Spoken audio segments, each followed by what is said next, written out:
적을 사람이 기억하게 하셨으니 여호와는 은혜로우시고 자비로우시도다. 여호와께서 자기를 경외하는 자들에게 양식을 주시며 그의 언약을 영원히 기억하시리로다. 성부 성자 성령 하나님, 영광을 받으시옵소서. 우리의 눈으로 주를 바라보게 하시며 우리의 귀로 말씀을 듣게 하시고 우리의 입으로는 주님께 영광을 올려드릴 수 있도록 우리를 인도하여 주시옵소서. 주님, 우리의 이 예배를 받아 주시옵소서. 예수님의 이름으로 기원합니다. 아멘.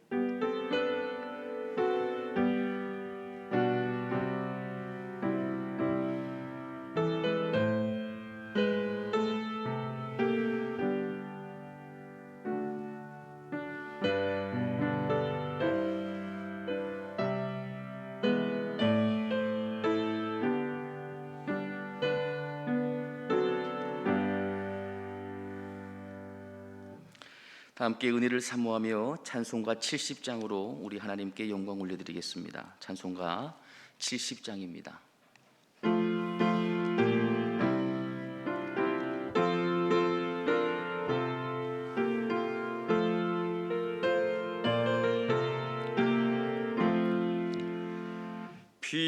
피난처 있으니 환난을 당한 자 이리 오라.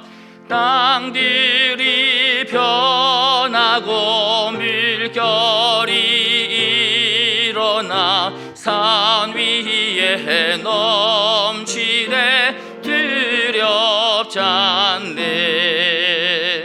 이방이 떠들고 나라들 모여서 진동하나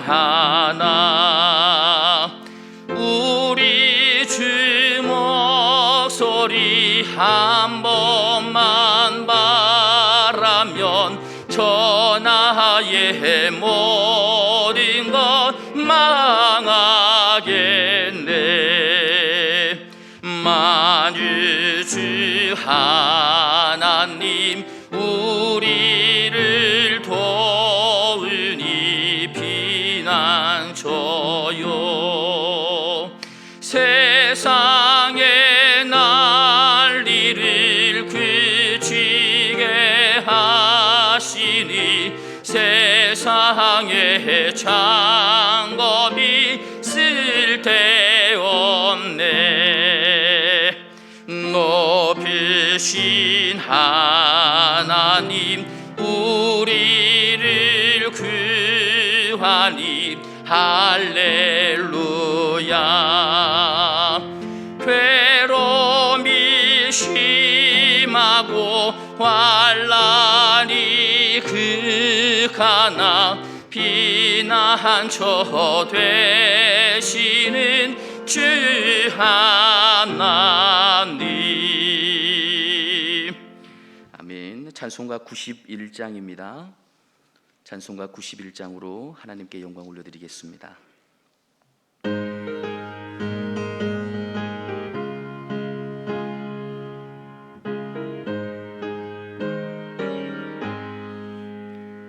슬픈 마음 있는 사람 예수 이름 믿으면 영원토록 변함없는 기쁜 마음 얻으리. 예수의 이름은 세상의 소망이요. 예수의 이름은 천국의 기쁨일세. 거룩하신 주의 이름 너의 방패 삼으라. 환난 시험 당할 때에 주께 기도드려라. 예수의 이름은 세상의 소망이요. 예수의 이름은 천국의 기쁨일세.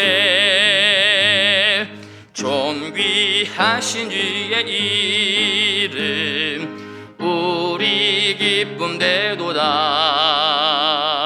주의 품에 안길 때에 기뻐 찬송 부르리. 예수의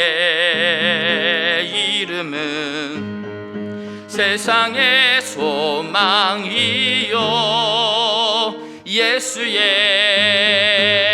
이름은 천국의 기쁨일세.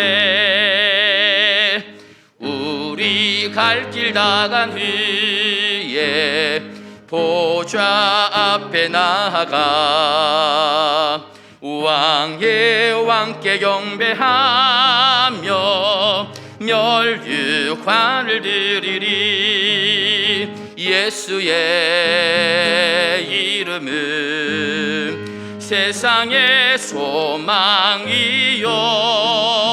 예수의 이름은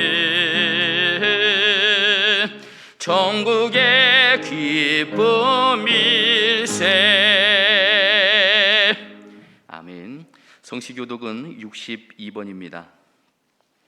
교독은 62번, 시편 143편입니다.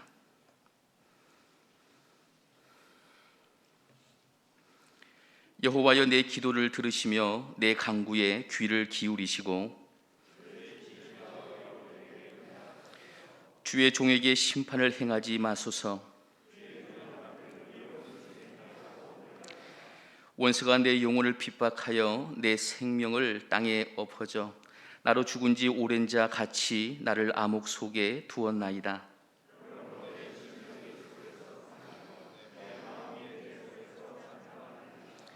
내가 옛날을 기억하고 주의 모든 행하신 것을 읊조리며 주의 손이 행하시는 일을 생각하고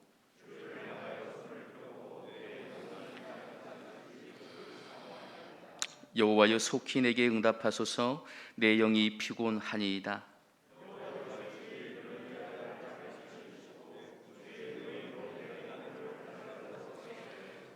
주의 인자하심으로 나의 원수들을 끊으시고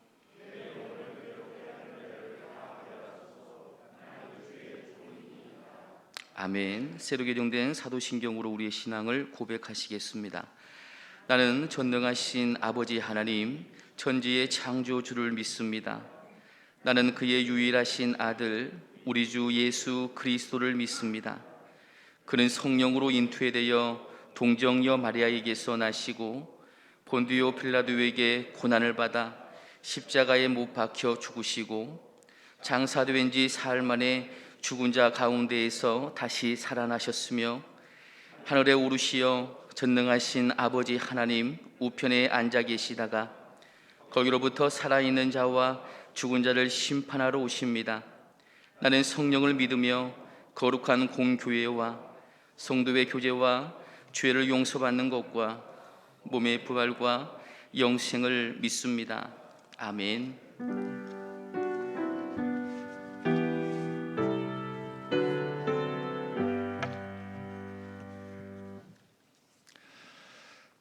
다 함께 기도하겠습니다. 아버지 하나님, 크신 은혜와 사랑을 감사드립니다. 오늘 또 예배의 자리에 나온 저희들에게 큰 축복으로 은혜를 주실 줄 믿습니다.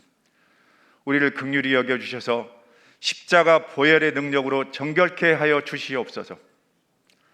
2021년 새해 첫 달을 시작하면서 성령 하나님이 동행하심으로 형통의 길을 바라보게 하심을 감사드립니다. 세월을 아껴 의미 있는 삶을 향하여 주저하지 않게 가게 하옵시고 혼탁한 세상에서 말씀에 굳게 서서 분별하는 신앙을 갖게 하옵소서. 아버지 하나님, 이 나라 이민족을 위해 기도합니다. 이 시간 주의 손 의지하여 기도드리오니 대한민국이 하나님을 의지하고 하나님 편에 서는 나라가 되게 하여 주시옵소서. 대통령을 비롯한 모든 지도자들에게 지혜와 능력을 더하셔서 국민들에게 희망이 되게 하여 주시옵소서. 코로나 위기 상황을 잘 다스려 가도록 방역 당국자들에게 지혜와 용기를 주시고 확진자 치료에 사투하는 의료진들에게는 새 힘을 주시옵소서. 바라옵기는 우리 광릉리 교회 모든 성도들이 이 한 해에도 영혼이 잘됨 같이 범사가 형통하며 강건하게 하셔서 우리 앞에 놓여진 어려움과 장애가 되는 힘든 상황을 극복하고 하나님의 능력을 의지하며 승리하는 가운데 늘 하나님의 영광을 위하여 살아갈 수 있도록 인도하여 주시옵소서. 육신의 질병과 어려움 가운데 있는 성도들을 치유하여 주시고 경제적인 이유로 힘들어하는 가정들마다 하나님의 부요하심을 체험하게 하여 주시옵소서. 2021년에는 쭉정이 같은 우리의 믿음을 새롭게 하여 주시어서 회개에 합당한 열매를 맺게 하시고 겸손과 진실, 의로움과 성실함으로 하나님을 바르게 섬기는 자녀들이 되게 하여 주시옵소서. 이 한 해 동안도 모든 것을 우리에게 더하실 하나님을 신뢰하며 먼저 그의 나라와 의를 구하는 지혜로운 성도들이 다 되게 하여 주시옵소서. 하나님 아버지, 특별히 올해에도 많은 일들을 감당해야 하실 위임 목사님을 꼭 붙들어 주셔서 성령 충만함으로 능력과 지혜를 덧입혀 주시옵소서. 성령의 기름을 부어주셔서 감사함으로 행복함으로 은혜롭게 살아가는 사명 감당하는 저희들 되게 하여 주시옵소서. 완공을 앞두고 있는 과관련 비전센터가 잘 마무리되어서 후세들에게 꿈을 심어주는 유익한 교육 공간이 되게 하여 주시옵소서. 오늘 또 단위에 세우신 이 목사님을 특별히 사랑하여 주시사 영육간의 강건함을 주시고 말씀을 전하실 때마다 성령의 능력으로 붙들어 주셔서 권세 있는 주님의 말씀이 선포되게 하시고 듣는 저희들도 주님의 놀라우신 은혜를 체험하는 복된 시간 되게 하여 주시옵소서. 지난 한 해 동안도 지켜주셨듯이 새해에도 변함없는 사랑으로 우리를 인도하여 주실 것을 믿사오며 우리 주 예수 그리스도의 이름으로 감사하며 기도드리옵나이다. 아멘.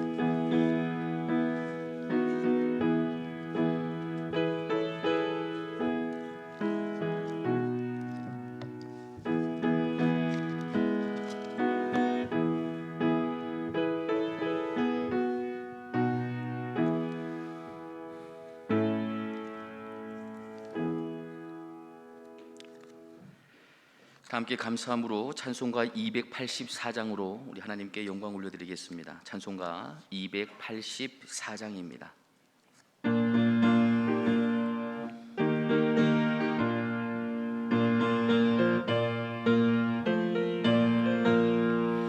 오랫동안 모든 죄 가운데 빠져 더럽기가 한량 없던 우리들 아무 공로 없이 구원함을 얻어 하나님의 자녀 지금 되었네. 주의 그 사랑 한량 없도다. 찬송할지어다 예수의 공로. 주의 그 사랑 한량 없도다. 찬송할지어다 예수의 공로. 주의 보혈로서 정결하게 씻겨 죄악에서 떠난 몸이 되었고 세상 근심 구름 단 곳 없어지니 하나님의 빛이 영화롭도다. 주의 그 사랑 한량 없도다. 찬송할지어다 예수의 공로. 주의 그 사랑 한량 없도다. 찬송할지어다 예수의 공로. 죄의 깊은 잠과 뜬 세상의 꿈을 어서 깨어나라 나의 친구여. 은혜 받을 날과 구원 얻을 때가 지금 온 세상에 선포되었네. 주의 주의 그 사랑 한량 없도다. 찬송할지어다 예수의 공로. 주의 그 사랑 한량 없도다. 찬송할지어다 예수의 공로. 아멘.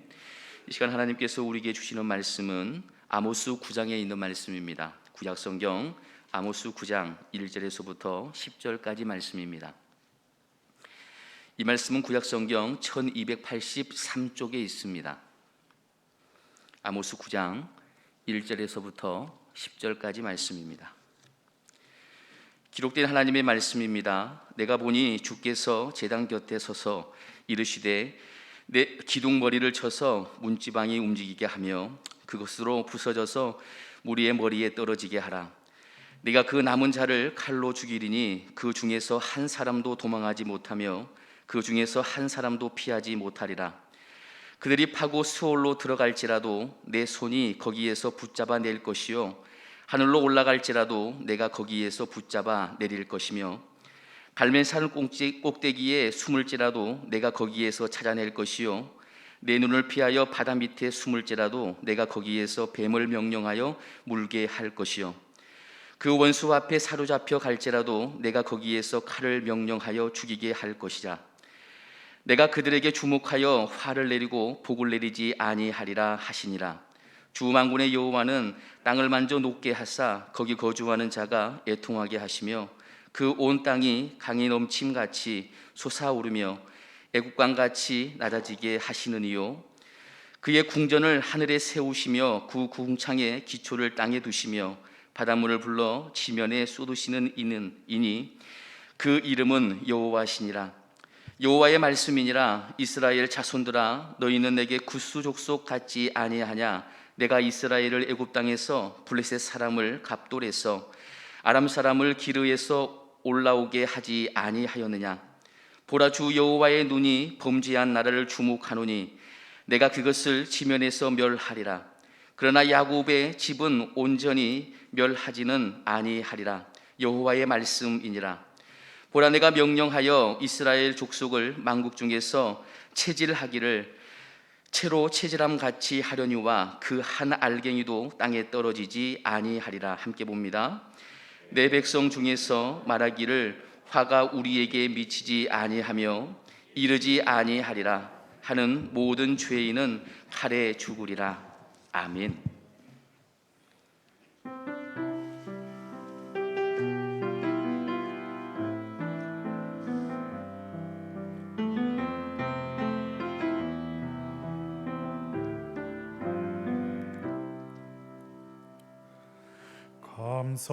감사해요. 깨닫지 못했었는데 내가 얼마나 소중한 존재라는 걸 태초부터 지금까지 하나님의 사랑은 항상 날 향하고 있었다는 걸 고마워요. 그 사랑을 가르쳐준 당신께 주께서 허락하신 당신께 그리스도의 사랑으로 더욱 섬기며 이젠 나도 세상에 전하리라. 당신을 사랑받기 위해 그리고 그 사랑 전하기 위해 주께서 택하시고 이 땅에 심으셨네. 또 하나의 열매를 바라시며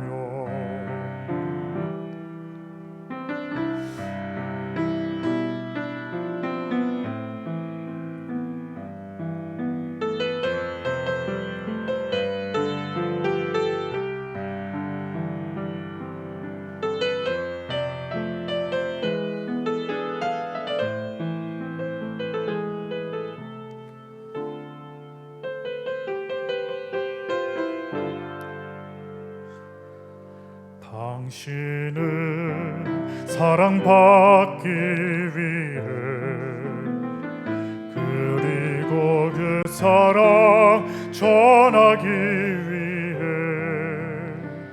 주께서 택하시고 이 땅에 심으셨네. 또 하나의 열매를 바라시며 당신을 사랑받기 위해 그리고 그 사랑 전하기 위해 주께서 택하시고 이 땅에 심으셨네. 또 하나의 열매를 바라시며 또 하나의 열매를 바라시며.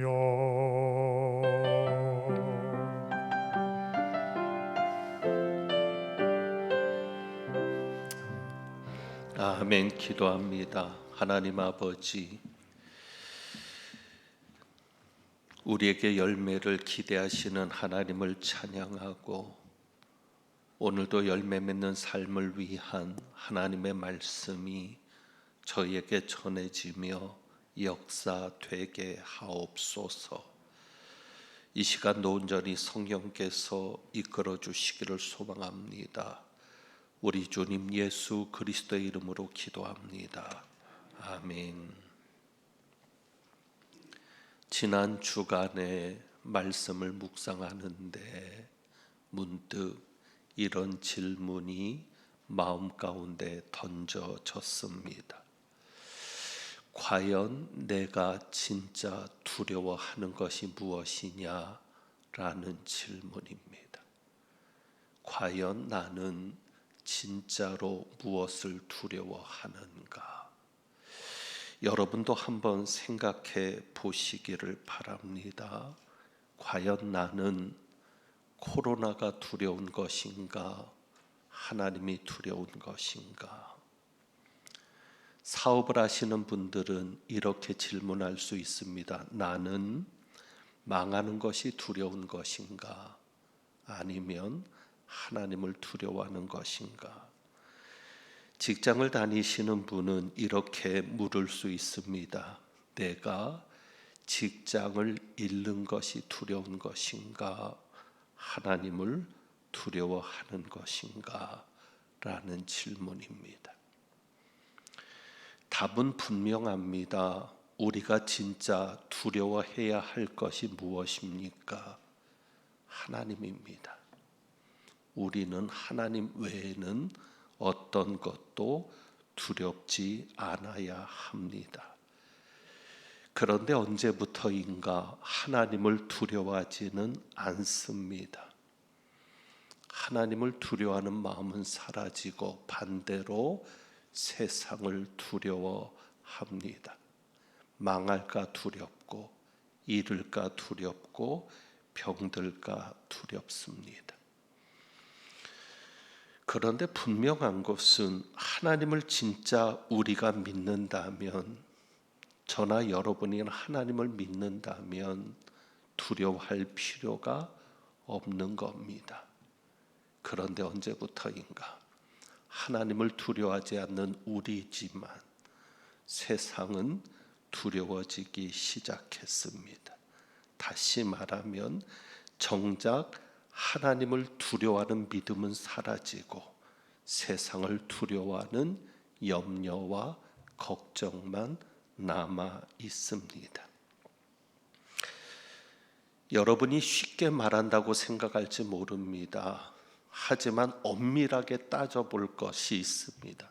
만약에 우리가 정말 욥과 같이 바닥으로 떨어진다 해도, 우리가 정말 이보다 더 나쁠 수는 없을 텐데 이보다 더 나빠져서 욥과 같이 바닥으로 떨어진다 해도 하나님 한 분만 내게 계시면 다 되는 것 아닙니까? 너무 쉽게 낭만적으로 이야기한다고 할지 모르지만 사실 그것이 우리의 마음이어야 되지 않습니까? 욥과 같이 된다 해도 하나님만 계시면, 하나님만 만날 수 있다면 그것으로 충분한 것 아니겠는가? 결국 하나님을 두려워하느냐를 묻는 질문은 믿음을 묻는 질문입니다. 과연 내가 하나님을 두려워하고 있느냐? 이 시대에, 이 상황에서 내가 정말 하나님을 두려워하고 있느냐를 묻는 질문은 결국은 내 믿음을 묻는 질문입니다. 요즘 부쩍 목사와 교회와 관련된 뉴스들이 자주 등장을 합니다. 정말 부끄러운 뉴스들이죠. SBS와 JTBC에서 등장했던 안산 Y 교회 이야기를 여러분이 들으셨을 겁니다. 입양된 아이 정인이를 죽게 만든 양부모들도 기독교인입니다. 이런 생각이 듭니다. 정말 그들이 믿음이 있는 것일까? 목사인데, 집사인데, 혹은 권사일지도 모르겠습니다. 정말 그들이 믿음이 있는 것일까? 믿음이 있다면 그 마음 속에 하나님을 두려워하지 않았을까? 만약에 그들이 정말 하나님을 두려워했다면 어떻게 그런 짓들을 저지를 수 있었을까? 여러분, 이 시대에 정말 필요한 설교가 무엇이겠습니까? 어쩌면 이 시대에 선지자의 설교가 필요할지 모르겠습니다. 하지만 우리는 선지서를 잘 읽지 않습니다. 좋아하지 않습니다. 왜요? 선지서에는 두려운 말씀들만 가득하거든요. 하나님의 심판에 대한 메시지가 있기 때문에 선지자들의 설교의 중심 속에는 하나님이 망하게 하실 것이라는 이야기만 있으니까 성공하고 싶은 우리는, 잘 되고 싶은 우리는 선지자들의 설교를 외면하고 살아갑니다. 그런데 왜 선지자들이 하나님의 심판을 그렇게 강조했습니까? 이유는 하나입니다. 하나님을 두려워하는 자가 되어야 하기 때문이었습니다. 하나님을 두려워하는 것에서 모든 것이 시작되어야 했기 때문이었습니다. 오늘 우리가 읽은 이 말씀, 하나님이 오늘 우리에게 주신 말씀도 아모스가 전한 심판의 메시지입니다. 7장에서부터 보면 하나님께서 아모스에게 5가지 환상을 보여주시는데 그것을 기록하고 있습니다. 이 5가지 환상은 북이스라엘이 멸망하는 과정과 그리고 그 멸망 이후의 참상을 보여주고 있습니다. 두려운 말씀이죠. 첫 번째 환상이 메뚜기 환상입니다. 그리고 두 번째 환상은 불에 대한 환상입니다. 세 번째가 다림줄 환상이고 네 번째가 여름 과일을 거두는 환상입니다. 그리고 마지막 5번째 징계를 보여주는 환상이 오늘 읽은 9장에 나오는 환상인데 성전이 붕괴되는 환상입니다. 5가지 환상의 맨 마지막 정점을 향해 가는 환상은 성전이 무너지는 환상입니다. 가장 충격적인 환상이 무엇이었겠습니까? 이스라엘 백성들에게 성전이 무너지는 환상이었죠. 성전이 무너져서 사람들이 죽게 될 것이라는 말씀이 여러분이 오늘 읽으셨으니까 대략 보아도 성전이 무너져서 많은 사람이 죽게 될 것이라는 이 말씀이, 그것을 보여주는 환상이 이스라엘 백성들에게는 가장 충격적이었을 겁니다. 그러니까 하나님은 하나님을 예배했던 성전까지도 무너지게 하시겠다고 말씀하는 겁니다. 이것이 왜 충격인가 하면 성전 안에 있던 사람들은 누구예요? 피했던 사람들입니다. 성전을 피난처로 생각했던 사람들입니다. 계속되는 멸망 위기 속에서 성전에 가면 우리가 살 수 있을 거야. 그래서 성전으로 피했는데 어떤 위험에도 그래도 성전은 안 무너질 거야. 어떤 위험에도 교회는 무너지지 않을 거야 라고 성전이 안전하다고 생각했는데 하나님께서는 성전까지도 무너지게 하시는 겁니다. 그 무너짐에서 살아남은 이들이 있습니다. 그런데 뭐라고 말씀하세요? 1절에 내가 그 남은 자를 칼로 죽이리니. 성전이 무너져서 그 무너짐 속에 그래도 죽지 않고 살아남은 자들이 있을 수 있습니다. 그런데 그들은 칼로 죽이겠다. 다시 말하면 성전으로 도망갔던 누구도 살아남지 못할 것이다. 하나님은 성전을 철저히 버리고 성전으로 피했던 백성들까지도 철저히 버리십니다. 문제는 누구에게 있었을까요? 그들이죠. 그들은 하나님의 백성이었습니다. 왜? 하나님의 백성이니까 성전으로 도망갔겠죠.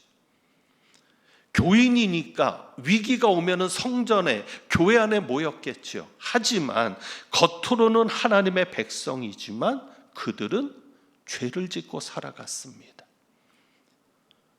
제사 드릴 때만 성전을 찾고 그 외에는 죄를 즐기며 살았습니다.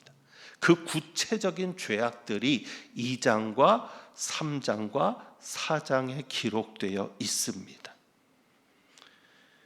결국은 그들에게는 무엇이 없었습니까? 하나님을 두려워하는 마음이 없었던 겁니다. 그러니까 그렇게 죄를 짓고 살죠. 하나님을 두려워하는 마음이 없는 그런 자들이 성전으로 피했다고, 위기가 오니까, 어려움이 오니까 성전으로 피하면 살 수 있을 것이라고 성전으로 도망간다고 해서 그들이 살아남겠습니까?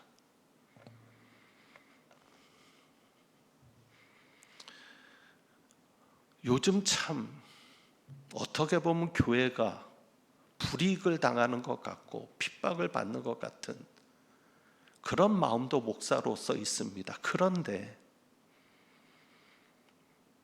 하나님께서 깊이 보여주시는 메시지는 교회도 안전지대는 아니라는 말씀입니다. 교회만은 그렇지 않을 줄 알았는데 교회도 안전지대는 아니다. 중요한 것은 우리들의 믿음입니다. 믿음도 없는 이들이 외식적인 믿음, 가식적인 믿음을 가진 이들이 성전 안에 있다고 해서, 교회 안에 있다고 해서 살아나는 게 아니라 정말 하나님이 우리가 어떤 믿음을 가진 자인지를 중요시 여기실 것이고, 이 시대일수록 과연 우리가 어떤 교회여야 하는가를 중요시 보실 줄 압니다. 과연 저와 여러분은 어떤 교인입니까? 우리 교회는 어떤 교회입니까? 어떤 상황에서도 하나님이 살리고 싶은 교인들입니까? 어떤 어려움에도 하나님이 끝까지 남게 하고 싶은 교회입니까? 오늘 설교의 방향이 하나님을 두려워하는 것에 초점이 맞춰져 있습니다. 여러분의 마음속에는 저항감이 생길지 모릅니다. 왜? 하나님은 사랑의 하나님인데, 분명히 성경에 하나님은 사랑인데 왜 두려움을 강조합니까? 라는 저항감이 여러분에게 있을지 모릅니다. 그런데 이것이 문제입니다. 우리가 너무 잘 알아요. 무엇을요? 하나님은 사랑의 하나님이라는 것을요. 그러니 사랑의 하나님을 강조하면서 죄를 버릴 생각은 하지 않는 겁니다. 사랑의 하나님을 강조하면서 온갖 못된 짓은 다 하는 겁니다. 왜? 하나님은 사랑이니까. 하나님을 두려워한다면 그렇게 살 수 없죠.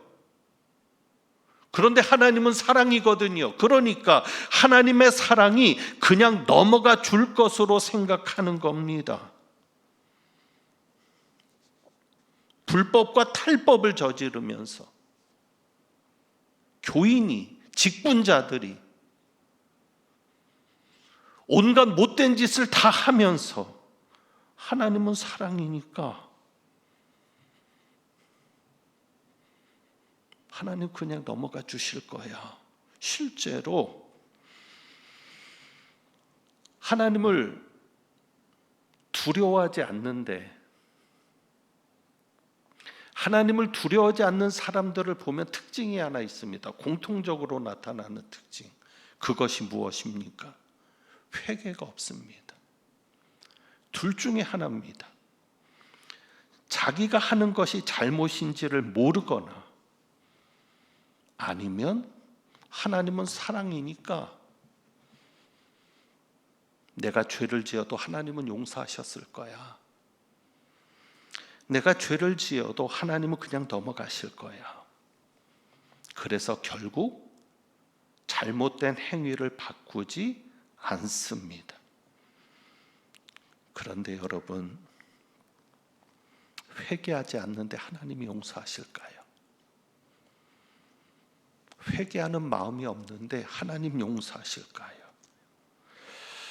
문제는 죄를 지어도 아무 일도 일어나지 않습니다.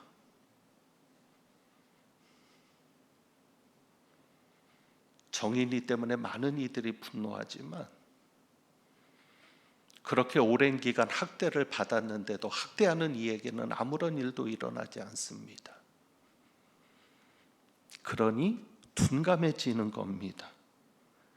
그런데 여러분 아셔야 합니다. 하나님이 내버려 두시는 것은 용서하셔서가 아닙니다.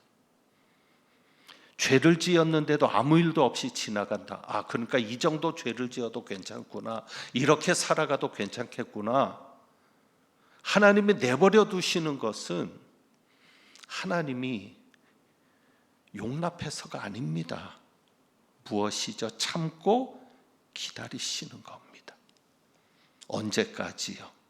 회개할 때까지.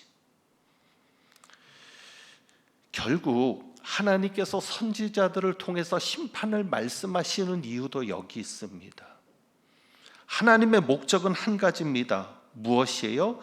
회개를 원하시는 겁니다. 여러분이 아모스서의 구조를 좀 보실 필요가 있습니다. 아모스 1장에 보면 이스라엘 백성들 외에 이스라엘의 이웃 나라들에 대한 벌을 내리시는 것을 말씀합니다. 그러니까 이스라엘의 이웃 나라들이 받을 법을 말씀하는 겁니다. 하나님이 처음부터 이스라엘을 치시는 게 아닙니다. 처음에는 주변 국가들을 치십니다. 왜? 그것을 보고 돌이키라는 겁니다. 회개해라. 그런데 이스라엘 백성들이 돌이키지를 않습니다. 하나님이 원하시는 것은 분명합니다. 4장 6절입니다. 몇 구절을 제가 읽어드리면 4장 6절,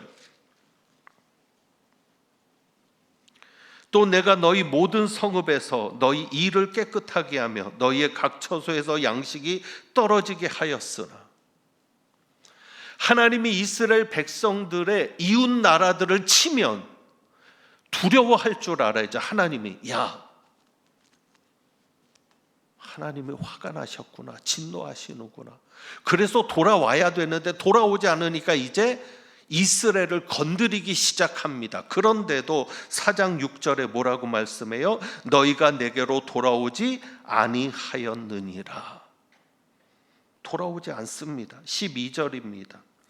그러므로 이스라엘아, 내가 이와 같이 내게 행하리라. 내가 이것을 내게 행하리니 이스라엘아, 내 하나님 만나기를 준비하라.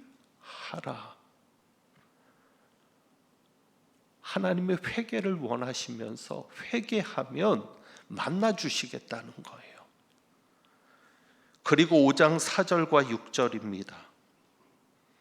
5장 4절과 6절, 여호와께서 이스라엘 족속에게 이와 같이 말씀하시기를 너희는 나를 찾으라, 그리하면 살리라.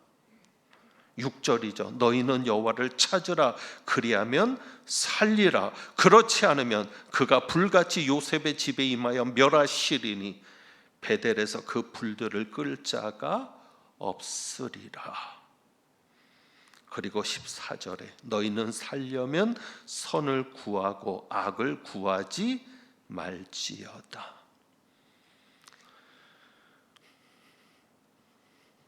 왜 우리가 하나님을 두려워해야 하느냐라고 말하는 것은 회개 때문입니다. 하나님을 두려워해야 하나님을 찾을 거 아닙니까? 하나님께로 돌아설 것 아닙니까? 그런데 회개하지 않으니까 하나님을 찾지 않습니다. 그렇게 어려움을 겪는데도. 그러니 결국 하나님께서는 5가지 환상을 말씀하시는 겁니다. 그 중에 4번째 환상에 가서 2절입니다. 8장 2절에 보면 4번째 환상이 여름과일 한강줄의 환상인데, 하나님이 기다리다 안 되니까, 참아주다 안 되니까 이렇게 말씀합니다.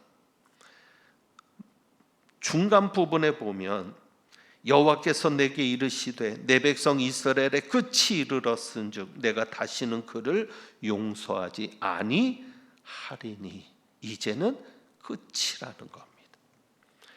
여름 실과가 우리가 아재 개그라고 하죠. 말장난 같은 언어 유희인데, 여름 실과의 히브리어는 카이츠입니다. 끝이라는 단어는 캐츠입니다. 그러니까 자음은 똑같은 겁니다.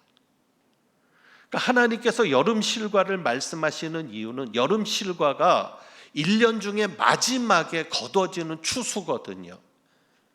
이스라엘의 문화 속에서는 가장 익을 대로 익어서 최종적으로 거두는 추수, 그것이 바로 여름 실과입니다. 결국 끝이 왔다는 겁니다. 이제는 추수 때다. 그래서 하나님께서 기다리시면서 계속 심판을 말씀하시고 두려워라고 말씀하시는 이유는 회개 때문입니다.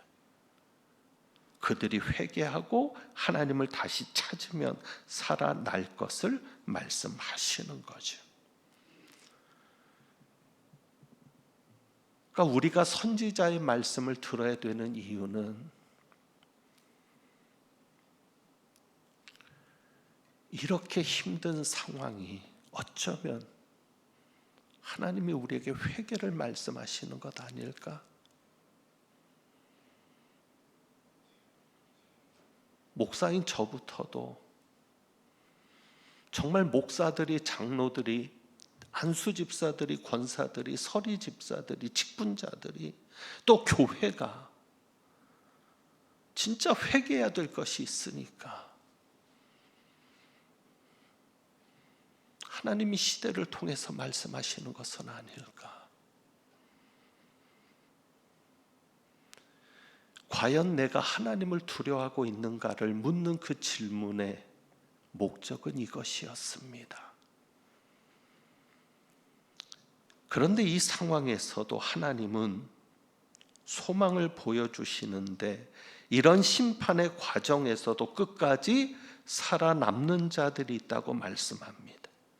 그러니까 심판의 과정이 우리가 겪는 어려움의 과정, 고난의 과정이 하나님의 계획이 담겨 있었던 과정인데 그 심판의 과정을 자 이제 9장으로 가서 9절의 말씀을 봅니다. 9절.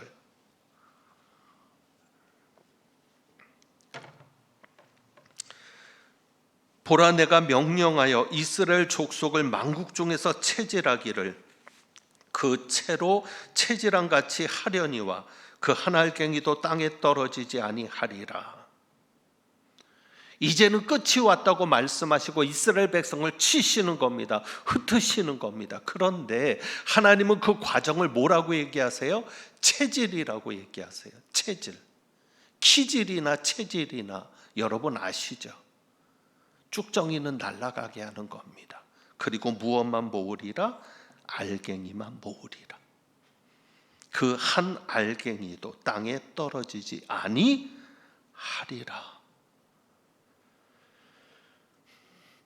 하나님께서 심판을 말씀하시면서 이스라엘 백성들이 회개할 것을 말씀하시고 그럼에도 회개하지 않으니까 하나님이 손을 대시는 겁니다. 그런데 그 손을 대시는 과정은 절대 모든 것이 끝나는 과정이 아니라 새로 시작하는 과정입니다. 어떤 과정이요? 쭉정이는 날려보내고 하나님이 알곡을 거두어서 알곡을 통해서 다시 시작하시는 겁니다. 그래서 11절에 보면 이렇게 말씀하죠. 그날에 내가 다윗의 무너진 장막을 일으키고 이스라엘의 회복을 말씀하십니다. 이스라엘을 다시 회복시킬 것을 말씀하고 14절입니다. 내가 내 백성 이스라엘이 사로잡힌 것을 돌이키리니 그들이 황폐한 성읍을 건축하여 거주하며 포도원들을 가꾸고 그 포도주를 마시며 과원들을 만들고 그 열매를 먹으리라. 내가 그들을 그들의 땅에 심으리니 그들이 다시는 뽑히지 아니하리라. 하나님께서는 반드시 살아남는 자들을 있게 하시겠다. 그들이 알곡이다. 그리고 그 알곡을 내가 다시 심겠다. 말씀을 정리합니다. 지금은 하나님께서 체질하시는 과정입니다.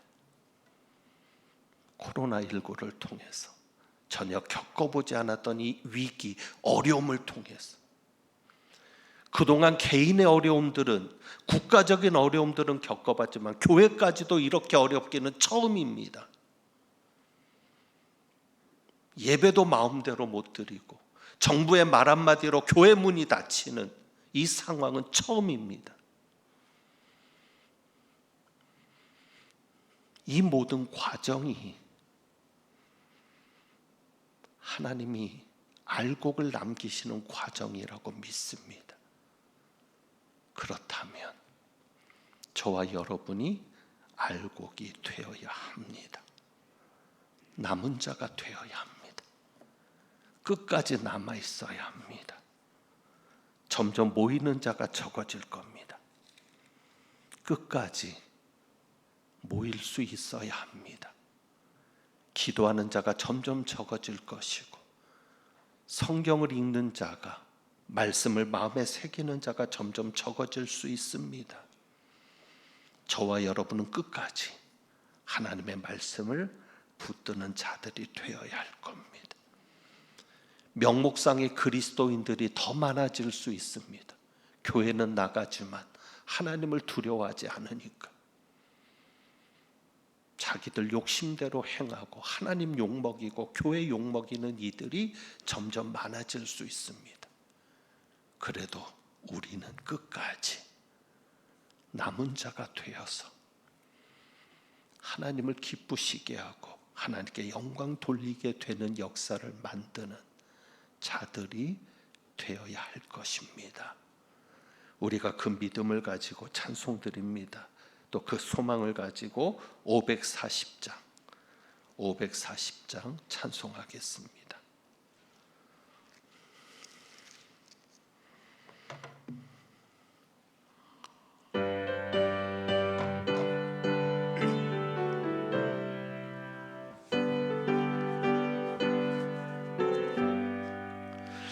주의 음성을 내가 들으니 사랑한단 말일세. 믿는 마음으로 주께 가오니 나를 영접하소서. 내가 매일 십자가 앞에 더 가까이 가오니 구세주의 흘린 보배 피로써 나를 정케 하소서. 주여 넓으신 은혜 베푸사 나를 받아주시고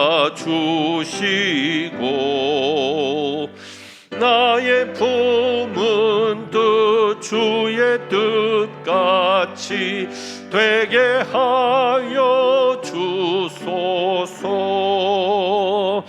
내가 매일 십자가 앞에 더 가까이 가오니 구세주의 흘린 보배 피로써 나를 정케 하소서. 주의 보좌로 나갈 때에 어찌하니 기쁠까. 주의 얼굴을 항상 배우니 더욱 친근합니다. 내가 매일 십자가 앞에 더 가까이 가오니 구세주의 흘린 보배 피로써 나를 정케 하소서. 우리 구주의 넓은 사랑을 증량할 자 없으며 주가 주시는 참된 기쁨도 헤아릴 수 없도다. 내가 매일 십자가 앞에 더 가까이 가오니 구세주의 흘린 보배 피로써 나를 정케 하소서. 아멘.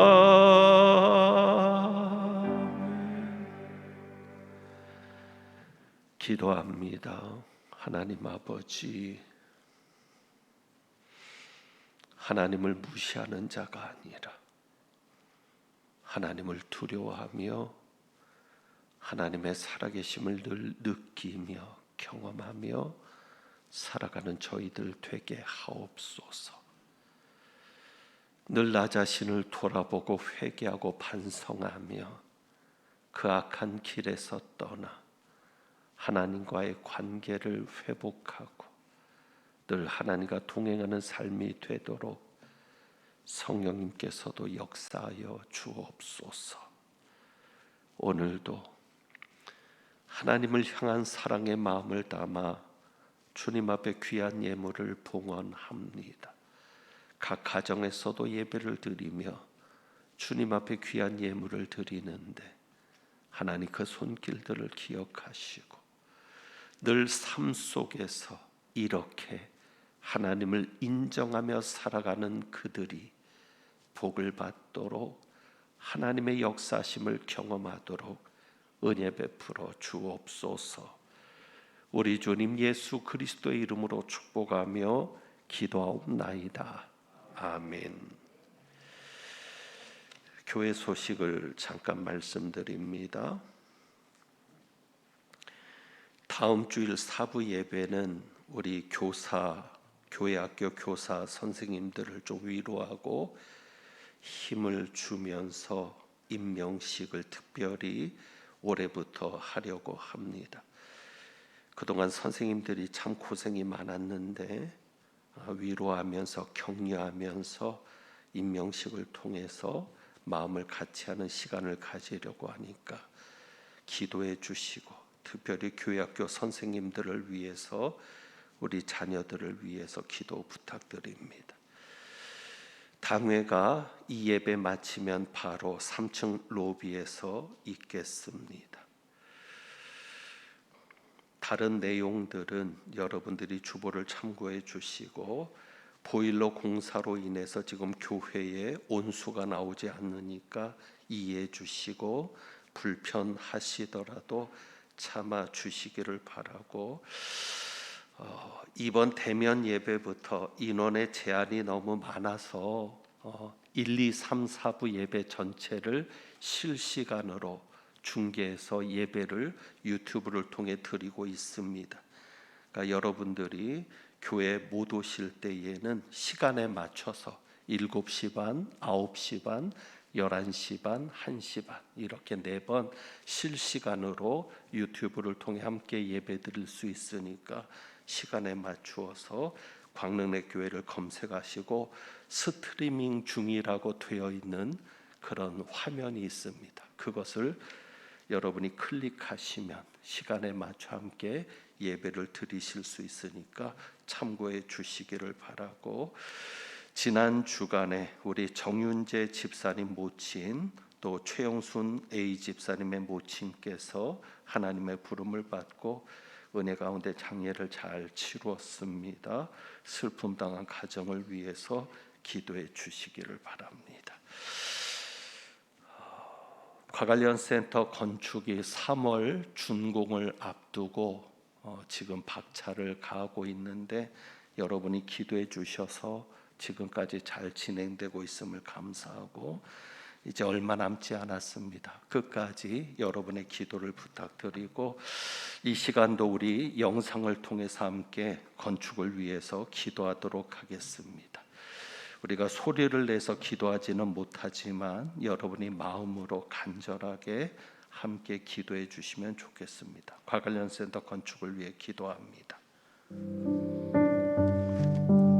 선교 2세기를 열어가는 오랜 역사를 지닌 광릉내 교회 과관련센터 건축에 동참하도록 허락하신 하나님 아버지 감사합니다. 미래의 하나님의 큰 일꾼이 될 다음 세대를 위해 꼭 필요한 공간을 마련하게 하시니 감사합니다. 다윗은 간절한 소원을 가지고도 이루지 못했는데 부족한 저희에게 기회를 주시니 감사합니다. 하나님 아버지, 건축을 위해 기도합니다. 공사하기 좋은 날씨를 주옵소서. 시공을 맡은 신부건설이 사명을 가지고 잘 감당하며 준공할 때까지 어려움이 없도록 지켜주옵소서. 공사 기간 동안 안전사고가 일어나지 않게 하옵소서. 건축 기간 동안 사탄이 틈타지 못하게 하시고, 산발락과 도비와 같이 교회 건축을 비방하거나 방해하는 사람이 성도뿐 아니라 동네 사람 중에서라도 없게 하옵소서. 건축하는 동안 성도들이 복을 받게 하옵소서. 건축 재정에 어려움이 없게 하시고, 무엇보다 성도들이 기쁨으로 자원하여 건축에 동참하게 하옵소서. 건축 후에 이 공간에서 활동할 우리의 자녀손들이 믿음 안에 잘 성장하게 하시고, 하나님의 사명을 온전히 감당하는 교회가 되게 하옵소서. 교회에 반석되시는 우리 주님 예수 그리스도의 이름으로 기도합니다. 아멘. 축도합니다. 하나님은 내게 복을 주시고 너를 지키시기를 원하며, 하나님은 그의 얼굴을 내게 비추사 은혜 베푸시기를 원하며, 하나님은 그 얼굴을 내게로 향하여 드사 평강 주시기를 원하노라. 오늘도 말씀을 통하여 하나님을 두려워하는 마음으로 내 자신을 돌아보며 하나님과의 막힌 담을 헐고 늘 회개하는 마음으로 하나님을 찾고 하나님과 동행하기를 사모하며 나가는 주님의 모든 백성들 위에 우리 주님 예수 그리스도의 은혜와 아버지 하나님의 사랑과 성령님의 교통하시며 충만케 하심이 이제부터 영원까지 함께 하시기를 축원하옵나이다. 아멘.